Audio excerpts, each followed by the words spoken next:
बिस्मिल्लाहिर्रहमानिर्रहीम। अस्सलाम वालेकुम। कैसे हैं आप सब। आज मैं आपके साथ बहुत ही डिफरेंट और न्यू रेसिपी शेयर करूंगी और ये मेरी अपनी क्रिएशन है। आप भी इस रेसिपी को ट्राई कीजिएगा, आपको भी ये रेसिपी ज़रूर पसंद आएगी। बच्चे भी बहुत शौक से खाएंगे। आप बच्चों को ये टिफ़िन में भी बना के दे सकते हैं और शाम में चाय के साथ भी आप ये खा सकते हैं। चिकन रोल, स्प्रिंग रोल ये तो बहुत खाए होंगे आपने। कभी भी खोया रोल या रबड़ी रोल नहीं खाए होंगे। एक दफ़ा इस रेसिपी को मेरे कहने पे ट्राई कीजिएगा। आपको ये रेसिपी इतनी पसंद आएगी कि आपके बच्चे डिमांड करके ये आपसे बनवाएंगे। आप इनको बना के फ्रीज भी कर सकते हैं और महीना 2 महीना इजीली इनको यूज़ कर सकते हैं। बिल्कुल यूनिक और डिफरेंट रेसिपी है, एक दफ़ा ज़रूर ट्राई कीजिएगा। ये देखिए कितने मज़ेदार लग रहे हैं। सबसे पहले मैं आपके साथ रबड़ी या खोया कह लीजिए उसकी रेसिपी शेयर करूंगी। 1 कप मैंने पाउडर मिल्क लिया है। आप कोई भी ब्रांड का ले सकते हैं, येलो या ब्लू पैकिंग वाला। 1/2 कप इसमें टेट्रा पैक की क्रीम ऐड करेंगे। अगर क्रीम नहीं है आपके पास, दूध की मलाई है तो वो भी ऐड कर सकते हैं। 2 टेबलस्पून बटर ऐड करेंगे। बटर नहीं है तो घी या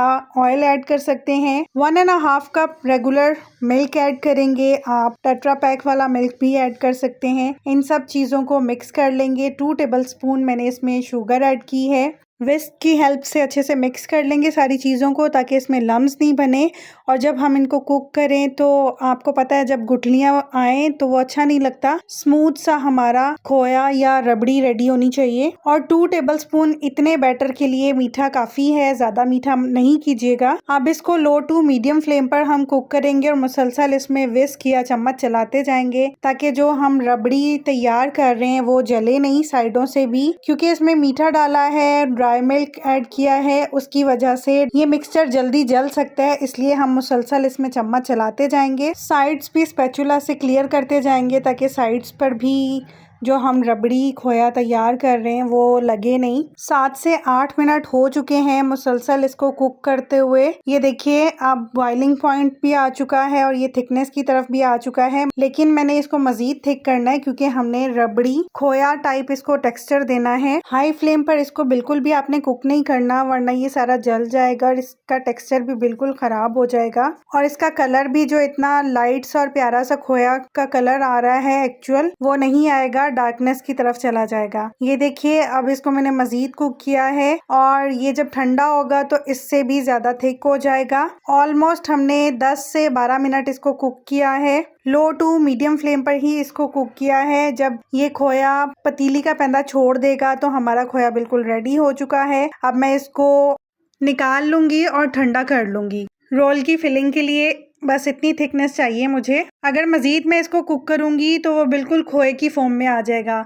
हमें इसी तरह से रबड़ी खोया की फॉर्म में चाहिए ताकि ब्रेड पर हम इजीली इसको अप्लाई कर सकें। इस तरह से ब्रेड के स्लाइसेस ले लिए, उनके कॉर्नर्स को हम निकाल देंगे। इन्हीं कॉर्नर्स को आज मैंने यूज़ करते हुए फ्रेश क्रम्स बनाए हैं और उन्हीं क्रम्स के मैं आगे चल के कोटिंग करूँगी। रोलिंग पिन से प्रेस कर लेंगे और इनको स्लाइसेस को बिल्कुल फ्लैट कर लेंगे। सारे स्लाइसेस को मैं इसी तरह से फ्लैट कर लूँगी और कॉर्नर्स को भी रिमूव कर दूँगी। अगर आपके पास ब्रेड जो है वो टूट रही है तो आप हल्का सा पानी का स्प्रे करके भी उसको प्रेस कर सकते हैं। ये देखिए मैंने सारे स्लाइसेस को प्रेस कर लिया है और जो रबड़ी खोया हमने रेडी किया था वो इस पे अप्लाई कर लेंगे। देखिए किस तरह से इजीली मैं अप्लाई कर रही हूँ। अगर मैं ज़्यादा थिक कर देती तो वो अप्लाई करना थोड़ा सा मुश्किल हो जाता। सारे स्लाइस पे स्प्रेड कर लेंगे और मैं यहाँ पर नट्स ऐड कर रही हूँ। मेरे पास नट्स में बादाम रखे हुए थे, मैंने बादाम को चॉप कर लिया है। आप बादाम की जगह पे पिस्ता, काजू, अखरोट कुछ भी यूज़ करना चाहें तो कर सकते हैं। और जो चॉकलेट लवर बच्चे हैं, चॉकलेट के छोटे छोटे पीसेस कट करके वो इसमें ऐड कर सकते हैं और फोल्ड करते हुए रोल बना लेंगे। इसी तरह से मैं सारे रोल्स रेडी कर लूँगी। आप रेडीमेड खोया लेके उसमें थोड़ी सी क्रीम मिक्स करके और नट्स वगैरह ऐड करके वो वाली फिलिंग भी रेडी कर सकते हैं। खाली अगर चॉकलेट स्प्रेड है तो वो भी लगा के आप इस तरह से रेडी कर सकते हैं। एक ही रेसिपी में मैंने आपको 2 से 3 न्यू आइडियाज़ दे दिए हैं। आपको जो भी इजी लगे आप कर सकते हैं।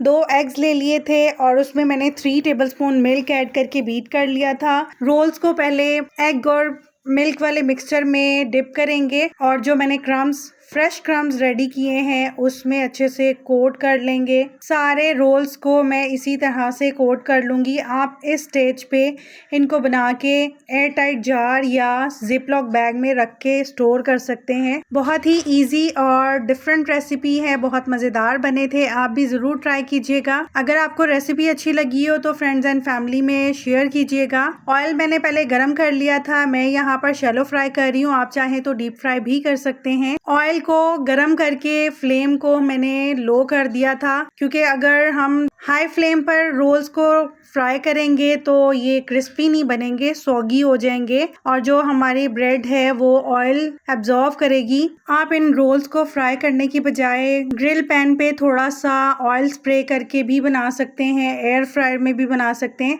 अगर आपने इनको ज़्यादा हेल्दी करना है तो। छोटे छोटे टिप्स और पॉइंट्स को फॉलो करते हुए आप भी रेसिपीज़ अगर बनाएंगे तो आपकी रेसिपीज़ भी बहुत ही परफेक्ट बनेंगी। 2 से 3 मिनट मैंने एक साइड से फ्राई किया है, 2 से 3 मिनट ही दूसरी साइड से फ्राई किया है। अच्छा सा गोल्डन कलर आ गया है। अब मैं इनको निकाल लूंगी और एक्स्ट्रा ऑयल इनका ड्रेन कर लेंगे। बहुत ही क्रिस्पी और बहुत ही मज़ेदार बने थे। आप भी इस रेसिपी को ज़रूर ट्राई कीजिएगा। अगर रेसिपी अच्छी लगी हो तो लाइक कीजिएगा, कमेंट सेक्शन में अपना फीडबैक ज़रूर दीजिएगा। आपका फीडबैक मुझे बहुत ही मोटिवेट करता है और मेरा भी दिल करता है कि मैं न्यू रेसिपीज़ को आपको ईजी वे में शेयर करूं, ताकि आप भी उन रेसिपीज़ को घर पर ट्राई कर सकें और आप लो बजट में बहुत ही डिफरेंट और मज़ेदार रेसिपीज़ को घर पर तैयार कर सकें। अगर अभी तक आपने मेरे चैनल को सब्सक्राइब नहीं किया तो आपसे रिक्वेस्ट है, प्लीज़ मेरे चैनल को सब्सक्राइब कीजिएगा। नोटिफिकेशन के लिए बेल आइकन ज़रूर प्रेस कर लीजिएगा ताकि हर रेसिपी का नोटिफिकेशन आपको मिल सके और मैं इसी तरह से डिफरेंट रेसिपीज़ आपके साथ शेयर कर सकूँ।